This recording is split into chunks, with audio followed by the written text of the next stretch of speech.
अच्छा जी, आज का लेसन है of friendship.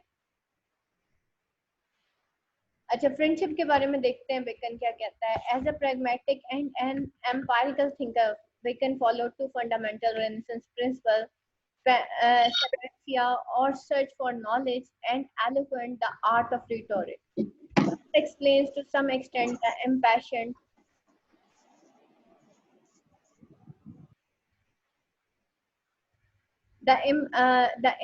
presentation of his ideas and views and aphoristic style of his writing.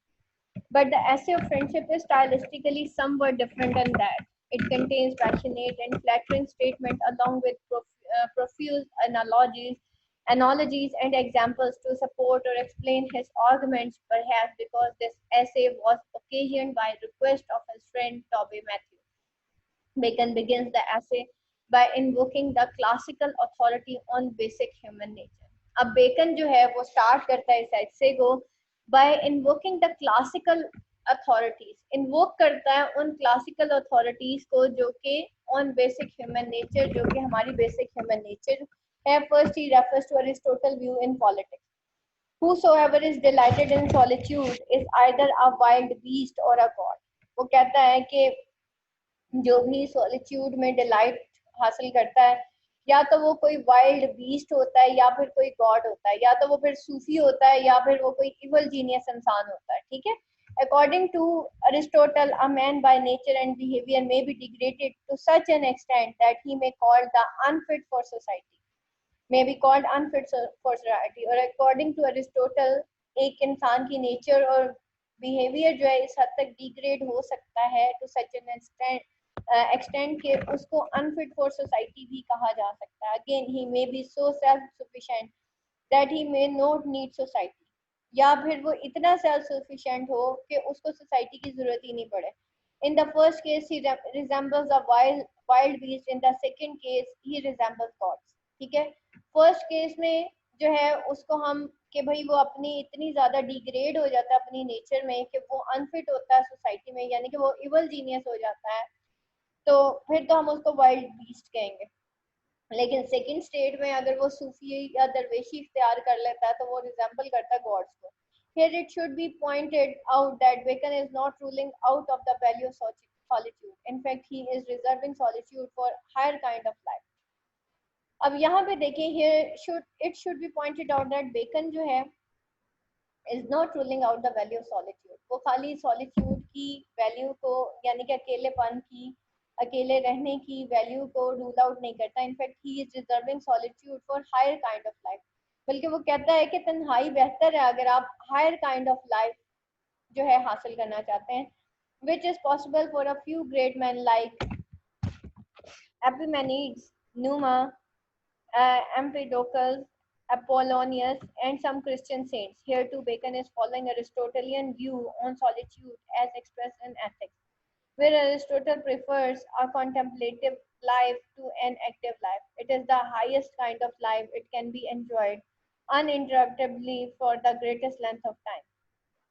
Bacon's logic is that those who live in society should enjoy the bliss of friendship for more than one reason. First of all वो कहता है, bacon की logic ये है जो कि society में जीते हैं, should enjoy the bliss of friendship. उनको एंजॉय करना चाहिए ब्लिस ऑफ फ्रेंडशिप को for more than one reason, एक से ज्यादा रीजन के तहत. First of all, friendship is necessary for maintaining good mental health by controlling and regulating the passions of Mankind.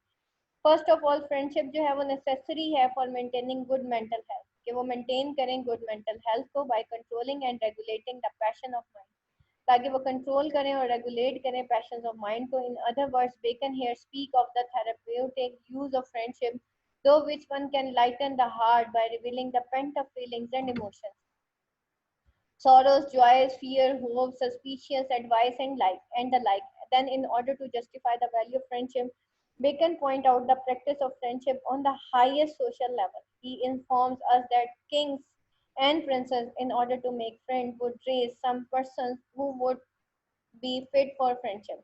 Then Bacon tries to glorify friendship by translating the Roman term for friendship, participes,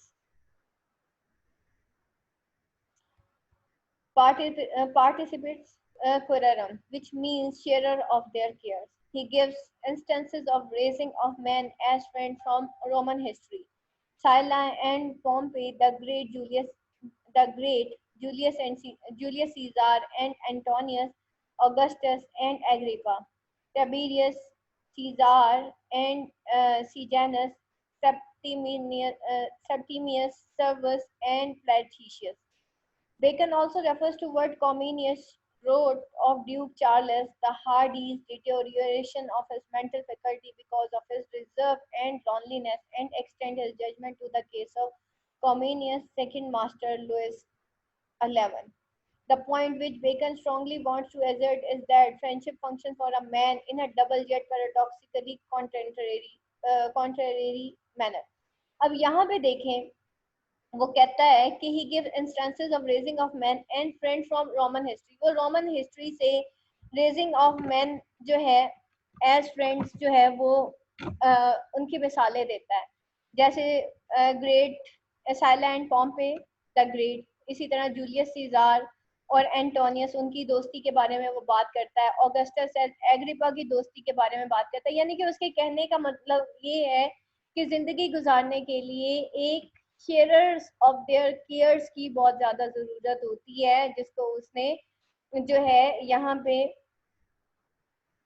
पार्टिसिपेस कैरेटम कहा है, जिसका मतलब sharers of their cares है। यानी कि उसने different story से, different Roman story से डिफरेंट कैरेक्टर्स को लिया और उसने कहा कि ये कितने ज़्यादा ज़रूरी होते हैं कि आपकी ज़िंदगी में शेयरर्स ऑफ केयर्स हों, और इस तरह से फिर उसने ये, और बेकन जो है ये भी रेफर करता है to what Comenius wrote of Duke Charles, कि कॉमेनियस ने ड्यूक चार्ल्स के बारे में क्या लिखा, the Hardy's deterioration of his mental faculty, जो कि हार्डी की डिटोरिएशन थी उसकी मेंटल फैकल्टी की, just because of his reserve and loneliness, क्योंकि उसकी रिजर्व और लॉनलीनेस जो कि एक्सटेंड कर गई उसकी जजमेंट को to case of Comenius second master Louis 11, जो कि केस ऑफ कॉमेनियस का जो सेकंड मास्टर था जो कि लुइस 11 था, उसके बारे में उसने लिखा था। ये हार्डी की लॉनलीनेस ही थी जो कि उसको इस दर्जे पे ले गई कि वो जजमेंट कर सका to the case of Comenius second master, जिस जो कि लुइस 11 था। The point which Bacon strongly want to assert is that friendship functions for man in a double yet paradoxically contrary manner, कि ये जो फ्रेंडशिप होती है, इंसान की जो दोस्ती होती है, वो डबल मैनर में इंसान के लिए काम करती है। पहली बात ये कि it redoubles joys and cuts grief in half, ठीक है, वो जो फ्रेंडशिप होती है वो रीडबल कर देती है जॉय को और इंसान के ग्रीफ्स को हाफ कर देती है। The second fruit of friendship according to Bacon is the beneficial for the clarity of understanding.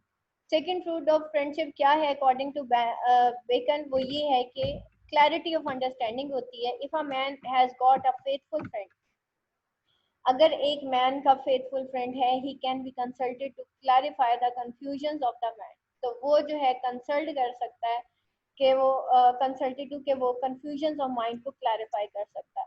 He calls the counsels of a friend citing Heraclitus drier and purer.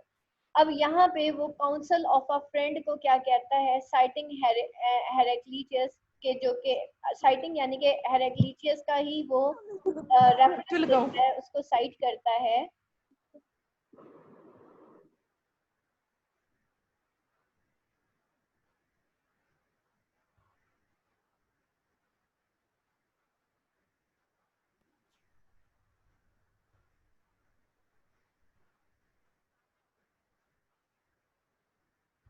तो वो उसको साइट करता है हेरेक्लिटियस को, यानी कि उसका रेफरेंस देता है, जिसने उसको फ्रेंडशिप को क्या कहा, ड्रायर एंड प्योरर, यानी कि ड्रायर और प्योरर, यानी कि वो उसकी जो है उसने फ्रेंड को एक ड्रायर और प्योरर कहा है। Then that a man gives himself out of self love which clouds his judgment, कि एक इंसान जो है gives himself out of self love, जो कि एक विच क्लाउड हिज जजमेंट, जो कि उसकी क्लाउड कर जाती है उसकी जजमेंट को।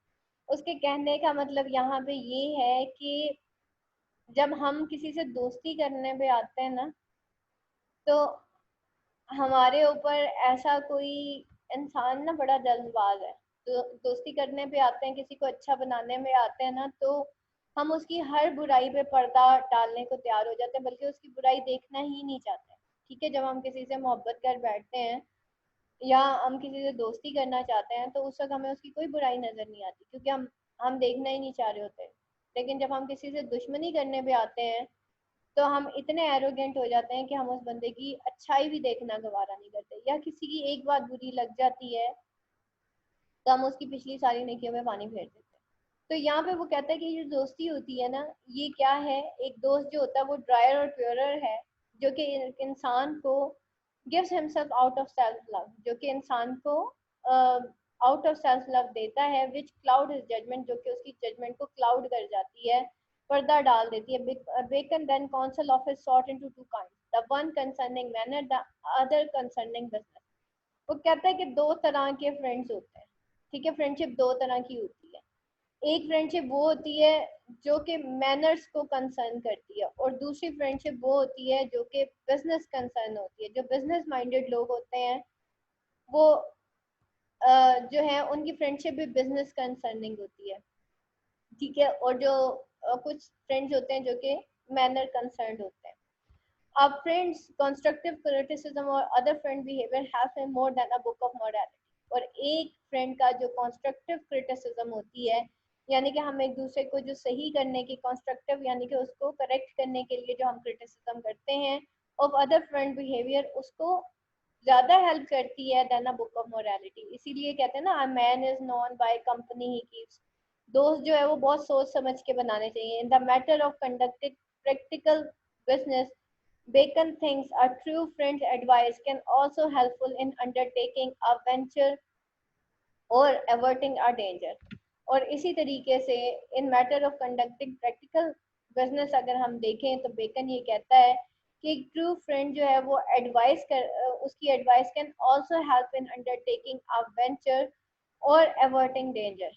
या तो वो आपको फायदा दे जाती है या आपको डेंजर में डाल देती है। Finally Bacon speak of the last root of friendship. अब वो लास्ट रूट ऑफ फ्रेंडशिप की बात करता है,